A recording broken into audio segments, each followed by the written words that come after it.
രുജീഷ്, മൂന്നാമത്തെ കേസിലല്ല, ആദ്യ ബലാത്സംഗ കേസിലാണ് ഇപ്പോൾ മുൻകൂർ ജാമ്യം അനുവദിച്ചിട്ടുള്ളത്. ഈ കേസുമായി ബന്ധപ്പെട്ട് നമുക്കറിയാം, ആദ്യ ബലാത്സംഗ കേസിൽ കോടതി, അതായത് കീഴ്ക്കോടതി മുൻകൂർ ജാമ്യം അനുവദിച്ചിരുന്നില്ല. പിന്നീട് രാഹുൽ ഹൈക്കോടതിയെ സമീപിക്കുകയായിരുന്നു. ഹൈക്കോടതി രാഹുലിൻ്റെ അറസ്റ്റ് തടഞ്ഞിരുന്നു. ഇപ്പോൾ ഈ കേസുമായി ബന്ധപ്പെട്ട് വാദം പൂർത്തിയാക്കിയാണ് കോടതി വിധി പറഞ്ഞിട്ടുള്ളത്. ചില ഉപാധികളോടെയാണ് മുൻകൂർ ജാമ്യം അനുവദിച്ചിട്ടുള്ളത്. രാഹുലിൻ്റെ മൊബൈൽ ഫോൺ ഹാജരാക്കണം എന്ന പ്രധാന ഉപാധി കോടതി മുമ്പാകെ വെച്ചിരിക്കുന്നു. കോടതി പറഞ്ഞിട്ടുള്ളത്, അന്വേഷണ ഉദ്യോഗസ്ഥർ മുമ്പാകെ ഹാജരാക്കണം, എല്ലാ അന്വേഷണവുമായി രാഹുൽ സഹകരിക്കണം, അന്വേഷണ ഉദ്യോഗസ്ഥൻ ആവശ്യപ്പെടുമ്പോൾ, അതായത് വിളിപ്പിക്കുമ്പോൾ ഹാജരായി അന്വേഷണവുമായി പൂർണ്ണമായും സഹകരിക്കണം എന്ന് പറഞ്ഞിട്ടുണ്ട്. പക്ഷേ ഏതെങ്കിലും തരത്തിൽ അറസ്റ്റ് ചെയ്യുകയാണെങ്കിൽ അറസ്റ്റ് രേഖപ്പെടുത്തിയാൽ അതിനുശേഷം വിട്ടയക്കണം എന്നാണ് കോടതി പറഞ്ഞിട്ടുള്ളത്. അതായത് മുൻകൂർ ജാമ്യം അനുവദിച്ചിരിക്കുന്നു, പക്ഷേ അന്വേഷണത്തിൽ നിന്ന് ഒളിച്ചോടാൻ പറ്റില്ല. മൊബൈൽ ഫോൺ അടക്കം ഹാജരാക്കണം. തെളിവായി ലഭിച്ചിട്ടുള്ള മൊബൈൽ ഫോൺ ഹാജരാക്കിയിരുന്നില്ല എന്ന പ്രോസിക്യൂഷൻ്റെ വാദം കണക്കിലെടുത്താണ് ഈ ഫോൺ ഹാജരാക്കാൻ കോടതി നിർദ്ദേശം നൽകിയത്. ഏതായാലും രാഹുലിനെ സംബന്ധിച്ച് ആശ്വാസമാണ്. ഇന്നിപ്പോൾ ഈ മുൻകൂർ ജാമ്യാപേക്ഷ തള്ളിയിരുന്നെങ്കിൽ രാഹുൽ വീണ്ടും ജയിലിലേക്ക് പോകേണ്ട സാഹചര്യം ഉണ്ടാകുമായിരുന്നു. ഏതായാലും അത് ഒഴിവായിരിക്കുന്നു. പക്ഷേ അന്വേഷണവുമായി സഹകരിക്കണം, അന്വേഷണ ഉദ്യോഗസ്ഥൻ വിളിപ്പിക്കുമ്പോൾ എത്തണം. അതായത് ഒരു സമയപരിധി നിശ്ചയിച്ചിട്ടുണ്ട്. ഈ സമയത്തിനുള്ളിൽ ഹാജരാകണം എന്ന് തന്നെ കോടതി പറഞ്ഞിരിക്കുന്നു. മറ്റൊന്ന്, അന്വേഷണത്തിന് തെളിവുകൾ ആവശ്യമാണെങ്കിൽ പോലീസ് ചോദിക്കുന്ന തെളിവുകൾ അത് ഹാജരാക്കണം, ഈ മൊബൈൽ ഫോൺ അടക്കം ഹാജരാക്കണം എന്നാണ് കോടതി നിർദ്ദേശം നൽകിയിട്ടുള്ളത്.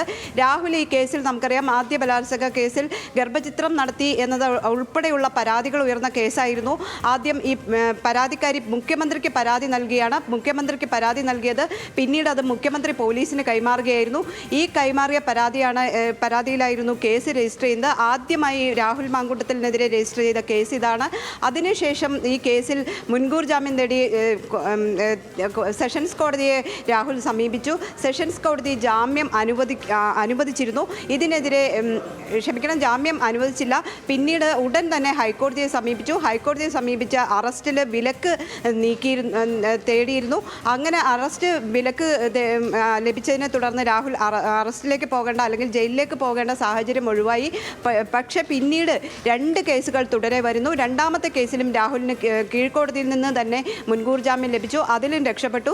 പക്ഷേ അടുത്ത കേസിൽ രാഹുലിനെ അതിരഹസ്യമായി പോലീസ് പിടികൂടുകയായിരുന്നു. പാലക്കാട് നിന്നും വളരെ ആസൂത്രിതമായി പോലീസ് ഇത് ഒരു മുൻകൂർ ജാമ്യത്തിനോ അല്ലെങ്കിൽ കോടതിക്ക് മുമ്പിലേക്കോ എത്തിക്കാൻ പറ്റാത്ത ഒരു സാഹചര്യത്തിൽ എത്തിച്ച് അതിരഹസ്യമായി തന്നെ രാഹുലിനെ ജയിലിനുള്ളിലാക്കി. അതിനുശേഷം അതിൽ ജാമ്യം കിട്ടി പുറത്തിറങ്ങിയിരിക്കുന്നു. ഇപ്പോൾ ഒന്നാമത്തെ കേസിൽ ഇപ്പോൾ രാഹുലിന് മുൻകൂർ ജാമ്യം ലഭിച്ചിട്ടുണ്ട്. അന്വേഷണവുമായി പൂർണ്ണമായും സഹകരിക്കണം എന്ന വ്യവസ്ഥയോടെയാണ് ഇപ്പോൾ ജസ്റ്റിസ് കൗസർ എടപ്പകത്ത് മുൻകൂർ ജാമ്യം നൽകിയിട്ടുള്ളത്. ഈ മുൻകൂർ ജാമ്യത്തെ എതിർത്ത് പരാതിക്കാരിയും ഹൈക്കോടതിയെ സമീപിച്ചിരുന്നു. പരാതിക്കാരി പറഞ്ഞത്, രാഹുൽ പറഞ്ഞതുപോലെ ഉഭയസമ്മതപ്രകാരമല്ല ഈ ബന്ധമുണ്ടായിട്ടുള്ളത്, ബലപ്രയോഗം നടന്നിട്ടുണ്ട്, തന്നെ ബലാത്സംഗം ചെയ്തിട്ടുണ്ട് തുടങ്ങിയ കാര്യങ്ങൾ ഈ പരാതിക്കാരി ഉന്നയിച്ചിരുന്നു. ഈ കേസിൻ്റെ വാദം നടത്തുന്ന ഘട്ടത്തിൽ ജസ്റ്റിസ് കൗസർ എടപ്പകത്ത് ചില പരാമർശങ്ങൾ നടത്തിയിരുന്നു. ഉഭയസമ്മത പ്രകാരമാണ് ഈ ബന്ധം എന്നുള്ളത് കൊണ്ട് അത്തരത്തിലുണ്ടെങ്കിൽ ഈ ബലാത്സംഗത്തിൻ്റെ പരിധിയിൽ, അതായത് ഇപ്പോൾ നിയമ പുസ്തകത്തിലെ അല്ലെങ്കിൽ നിയമപരമായി ബലാത്സംഗത്തിൻ്റെ പരിധിയിൽ വരുന്ന കുറ്റമല്ല എന്ന് കോടതി പറഞ്ഞിരുന്നു. പക്ഷേ ഏതെങ്കിലും തരത്തിൽ ബലാത്സംഗം നടന്നു എന്നുണ്ടെങ്കിൽ, അല്ലെങ്കിൽ ബലപ്രയോഗം നടന്നു എന്നുണ്ടെങ്കിൽ അത് കുറ്റമാണ് എന്നും കോടതി സൂചിപ്പിക്കുകയും ചെയ്തിരുന്നു. പക്ഷേ പിന്നീട് ഈ പെൺകുട്ടി പാലക്കാട് അടക്കം രാഹുലിനൊപ്പം പോയതുമായി ബന്ധപ്പെട്ടിട്ടുള്ള കാര്യങ്ങൾ രാഹുലിൻ്റെ അഭിഭാഷകനും കോടതിയിൽ നിരത്തിയിരുന്നു.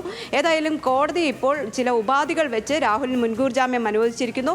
മൊബൈൽ ഫോൺ അടക്കമുള്ള തെളിവുകൾ അന്വേഷണ ഉദ്യോഗസ്ഥന് കൈമാറണം എന്നാണ് കോടതി പറഞ്ഞിട്ടുള്ളത്. അതോടൊപ്പം തന്നെ ഷബ്ന, എന്തായാലും യുവതിയുടെ മൊഴി പരിശോധിക്കുമ്പോൾ ബലാത്സംഗം നടന്നതായി മനസ്സിലാകുന്നില്ല എന്നൊക്കെയുള്ള പരാമർശം ഇതിനിടയിൽ കോടതിയുടെ ഭാഗത്തുനിന്ന് ഉണ്ടായെന്നാണ് മനസ്സിലാകുന്നത്. തീർച്ചയായും അത്തരത്തിലുള്ള പരാതിയിൽ ഈ പെൺകുട്ടി തന്നെ, അതായത് ഈ മുൻകൂർ ജാമ്യം നൽകരുത് എന്നാവശ്യപ്പെട്ട് ഇത്തരത്തിലൊരു ഈ ഹർജിയിൽ ഒരു തടസ്സ ഹർജി അടക്കം നൽകുകയും ചെയ്തിരുന്നു. ഇത് പരിശോധിച്ചാണ് കോടതി ചില പരാമർശങ്ങൾ നടത്തിയിരുന്നത്. അതിൽ രാഹുലിൻ്റെ അഭിഭാഷകൻ കൃത്യമായി അതിനെ എതിർക്കുകയും ഉഭയസമ്മതപ്രകാരമാണ് ഈ ബന്ധം നടന്നിട്ടുള്ളത് എന്ന് വ്യക്തമാക്കുകയും ചെയ്തു. അതോടൊപ്പം തന്നെ ഈ പെൺകുട്ടിയുമായി പ്രണയത്തിലായിരുന്നു, അതിനുശേഷമാണ് ഇത്തരത്തിലുള്ള ബന്ധം തുടങ്ങിയ കാര്യങ്ങൾ അഭിഭാഷകൻ അറിയിച്ചിരുന്നു. പെൺകുട്ടി പറയുന്ന, അല്ലെങ്കിൽ ഇപ്പോൾ രാഷ്ട്രീയ പ്രേരിതമായിട്ടാണ് കേസ് രജിസ്റ്റർ ചെയ്തിട്ടുള്ളത്. ബന്ധം മോശമായപ്പോൾ ഇത്തരത്തിൽ പരാതി നൽകുന്നതാണ്. അത്തരത്തിൽ പരാതി നൽകരുതെന്ന് സുപ്രീം കോടതിയുടെ അടക്കം ഉത്തരവുകൾ ഉള്ളതാണ്. തുടങ്ങിയ കാര്യങ്ങൾ കോടതിയിൽ അഭിഭാഷകൻ ചൂണ്ടിക്കാണിച്ചിരുന്നു. ഇത് കൂടി കണക്കിലെടുത്താണ് കോടതി ഈ വിഷയം കൈകാര്യം ചെയ്തത്. പക്ഷേ ഏതെങ്കിലും തരത്തിൽ ഈ പെൺകുട്ടിയെ ഉപദ്രവിച്ചിട്ടുണ്ടെങ്കിൽ അല്ലെങ്കിൽ ബലപ്രയോഗം നടത്തിയിട്ടുണ്ടെങ്കിൽ അത് കുറ്റമാണ് എന്ന വാദത്തിനിടെ കോടതി പറഞ്ഞിരുന്നു.